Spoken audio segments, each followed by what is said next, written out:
Hello बच्चों, कैसे हैं आप सब लोग। हमारा पिछली क्लास का एक छोटा सा टॉपिक पेंडिंग था। हम लोगों ने रॉल्स लॉ के ऊपर लिक्विड इन लिक्विड और सॉलिड इन लिक्विड के बारे में बात की थी।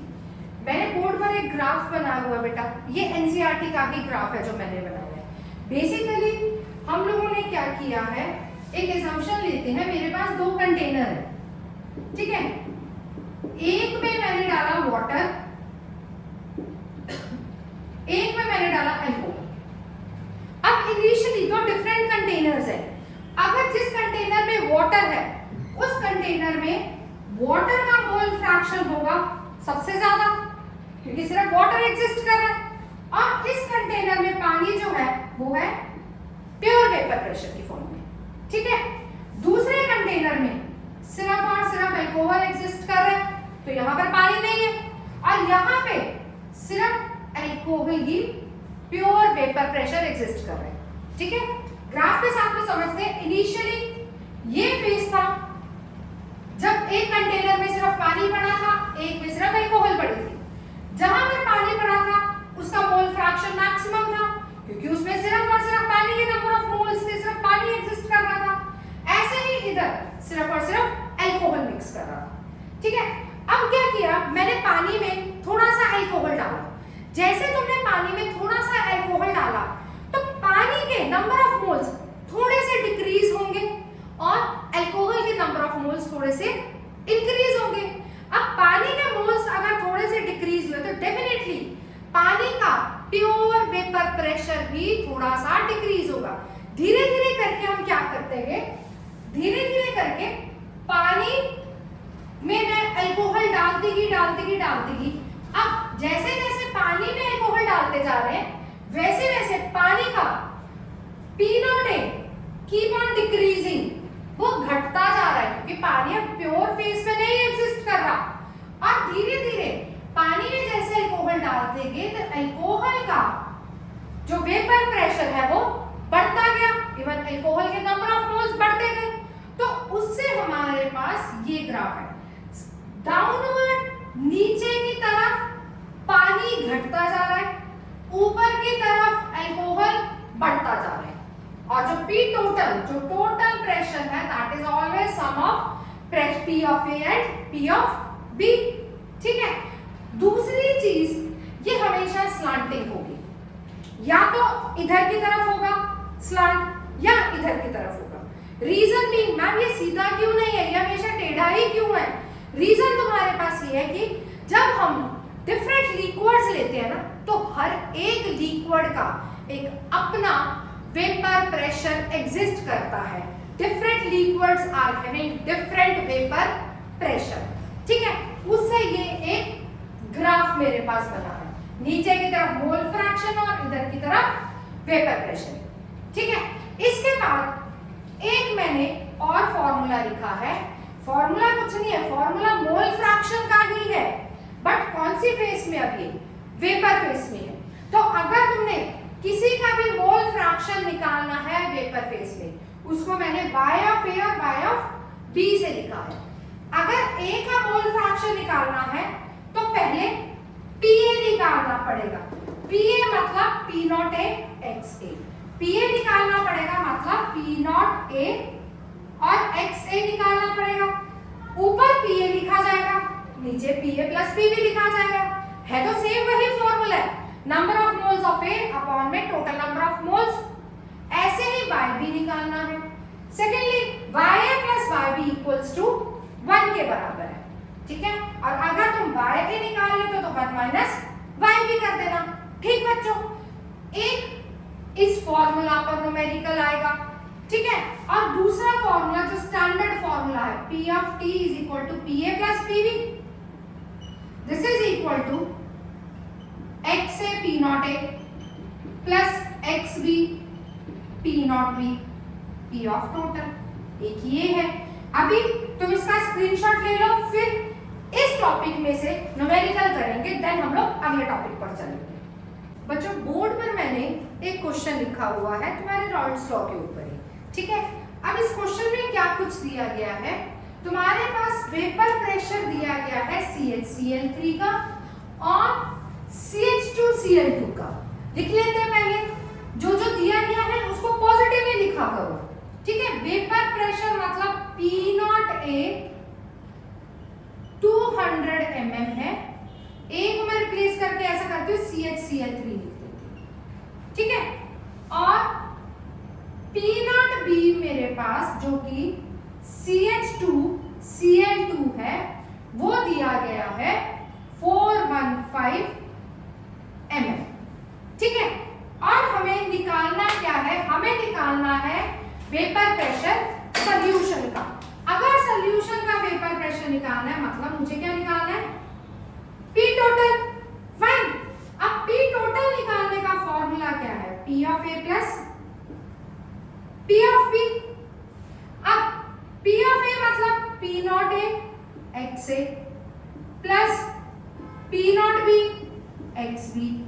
P नॉट तो दिए गए हैं मगर एक्स A एक्स B नहीं दिया गया।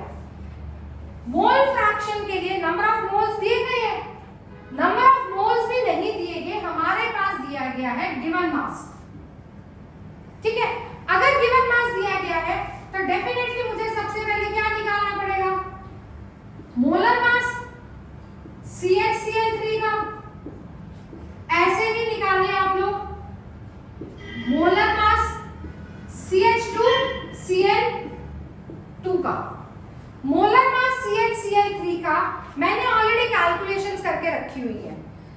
Carbon 12 plus 1 plus 3 into 35.5, chlorine का 35.5 होता है, तो यहां से इसकी कैलकुलेशन आ रही है 119.5 ग्राम्स पर मोल, ठीक है। अब मोलर मास CH2Cl2 का 12 plus 2 into 1 plus 2 into 35.5, that will be equal to 85 grams per mole, right है। मोलर मास निकाल दिया तुमने। अब हम लोग निकालेंगे नंबर ऑफ मोल्स, क्योंकि मोल फ्रैक्शन निकालने के लिए नंबर ऑफ मोल्स निकालने पड़ेंगे। Number of moles CHCl3 that is equal to, इसका गिवन मास कितना है 25.5 अपॉन 119.5, ठीक है। ऐसे ही number of moles CH2Cl2 that will be equal to 40 upon में it's coming 85।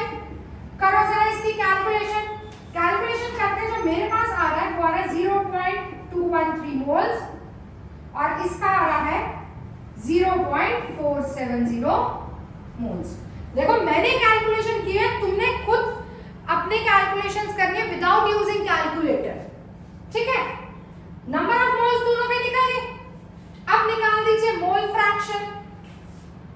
Mole fraction of CHCl3 that is equal to number of moles of CHCl3 upon में इनका सम 0.470, ये मेरे पास आ रहा है 0.312। इसके नंबर ऑफ मोल्स आ गए। अब नंबर ऑफ मोल्स तुम लोगों ने अगर निकालने हैं CH2Cl2 के तो तुम क्या करेंगे 1 माइनस 0.312 और ये मेरे पास कैलकुलेट करके आ रहे हैं 0.688। इतना क्लियर है। मुझे XA XB नहीं दिया गया था, मतलब मुझे दोनों का ही मोल फ्रैक्शन नहीं दिया गया था। मोल फ्रैक्शन निकालने के लिए मुझे नंबर ऑफ मोल्स निकालने थे, नंबर ऑफ मोल्स भी नहीं दिए गए थे, तो गिवन मास अपॉन में मोलर मास लगाया। अब क्या कहेंगे, अभी वैल्यूज पुट कर दो। P not is 200 multiplied by 0.312 plus 415 multiplied by 0.688। इसको मल्टीप्लाई करो, इसको मल्टीप्लाई करो, दोनों को प्लस करेंगे तो आंसर आएगा 347.9 mm में आएगा, क्योंकि mm से ही कहानी शुरू हुई थी। तो P टोटल इतना आ रहा है। इतना पॉइंट क्लियर है? ये वाला पॉइंट क्लियर है? मुझे वेपर प्रेशर निकालना था सॉल्यूशन का, कुछ नहीं बेटा जी, जो दिया गया है उसको लिख दो, जो निकालना है उसका फॉर्मूला लिखो। फॉर्मूला लिखने के बाद जो तो वैल्यूज दी गई है दैट इज ओके, बट जो नहीं दी गई वो डेफिनेटली पीछे से कहीं ना कहीं इंटरलिंक हो रही होगी। फिर क्या निकालना है हमने, मोल फ्रैक्शन ईच कंपोनेंट का, इसको मैं इरेज कर रही हूं।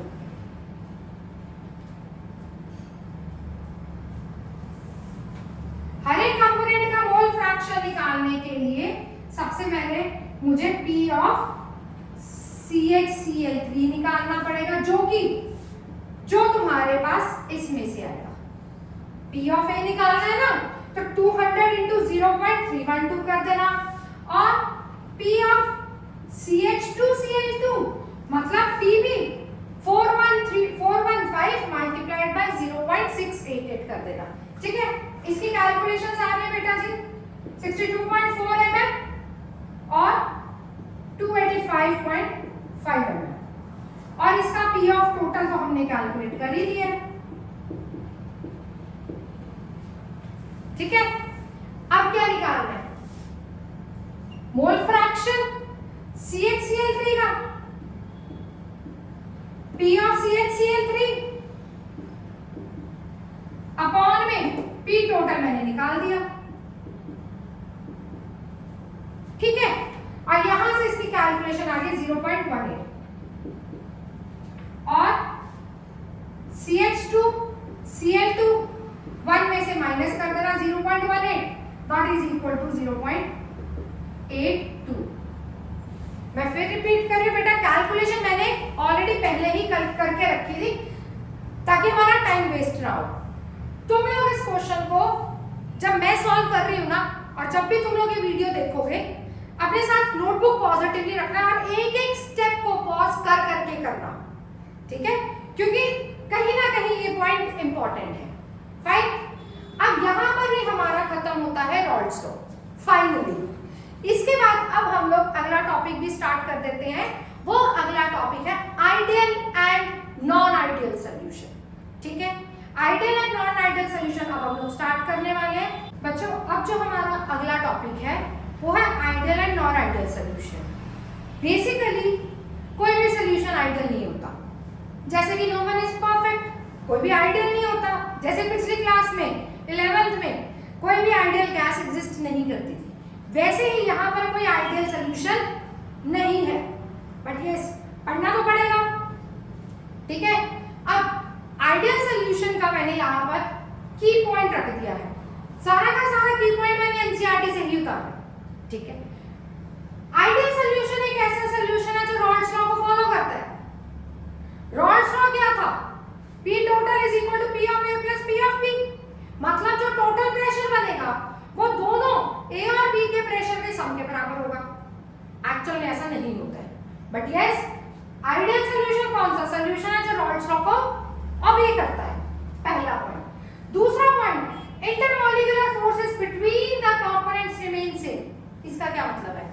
इसका मतलब ये है कि जो सॉल्यूट के बीच की जो इंटरमॉलिक्यूलर फोर्स ऑफ अट्रैक्शन है, सॉल्वेंट के बीच की इंटरमॉलिक्यूलर फोर्स ऑफ अट्रैक्शन वो सेम रहेगी जब हम सॉल्यूट और सॉल्वेंट को मिक्स कर देंगे।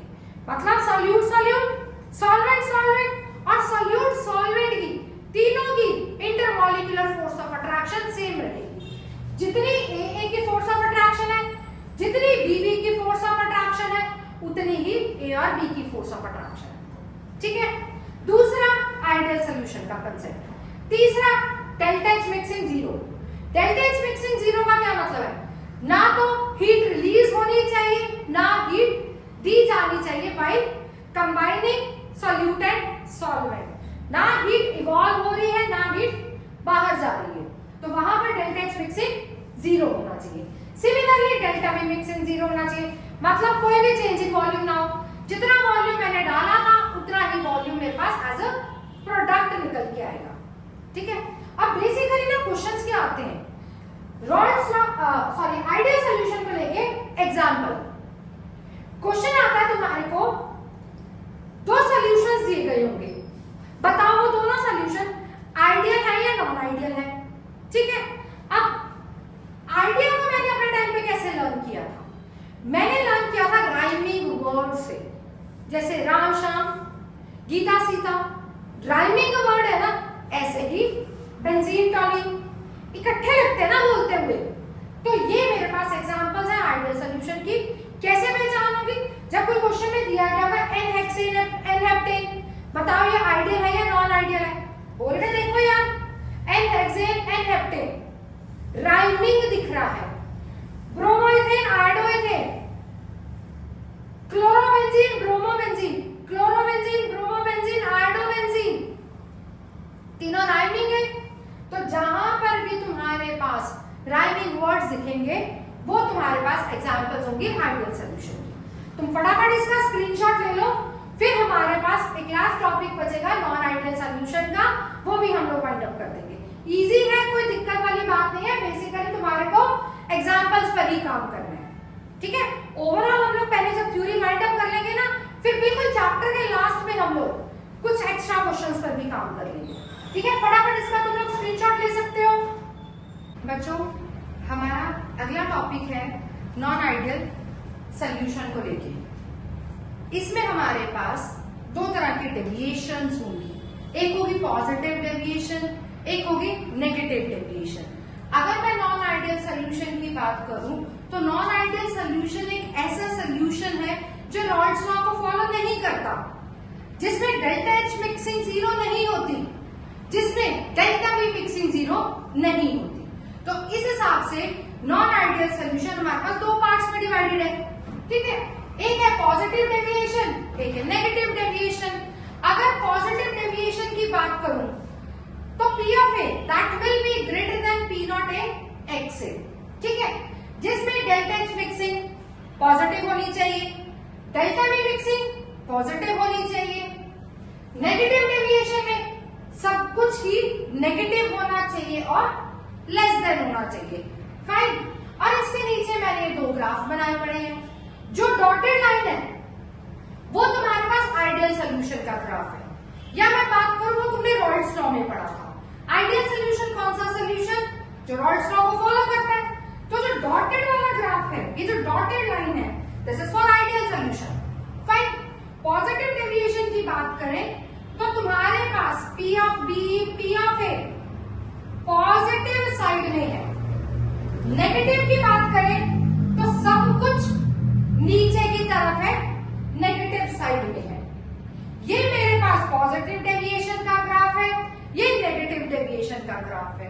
बेसिकली हम लोगों को काम करना होता है इनके एग्जांपल्स पे, ठीक है।